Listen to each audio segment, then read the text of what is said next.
সভাপতি জিয়াউর রহমানের press club Puri এই প্রেস ক্লাব করে দিয়েছেন। এই প্রেস ক্লাবের জায়গা বেগম খালেদা জিয়া দিয়েছেন।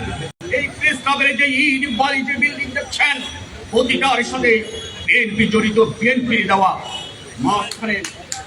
মাঝখানে ফ্যাসিস্টের লোকরা সেটা ভোগ দখল করেছে। ইনশাআল্লাহ পতনের পর তারা পালিয়ে গেছে।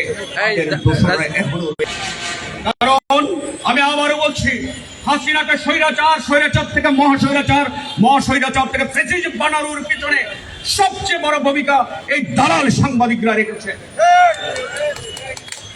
প্রধানমন্ত্রীর প্রেস কনফারেন্সে গেলে সেখানে কোনো প্রশ্ন হতো না, যাওয়ার কথা প্রধানমন্ত্রী বিদেশ সাংবাদিকরা সেখানে এডিটররা যেয়ে বসে থাকতেন এবং এমন ভাবে তৈলমর্দন করতেন, গুণগান গাইতেন, সেটা আর প্রেস কনফারেন্স থাকতো না। প্রধানমন্ত্রী একটা সংবর্ধনা সভায় পরিণত হতো। এই কালচার আমরা যারা দায়ী করেছি সাংবাদিকরা নিজেকে জাতির বিবেক দাবি করি কিভাবে? সাংবাদিকরা রাজনীতির কথা বলি, আমি শেষ করব। সাংবাদিকরা বরাবরই একটা নিগৃহীত হয়ে থাকে, নানাভাবে নিগৃহীত হয়, সবচেয়ে বেশি নির্যাতিত হয়। আমি আগামী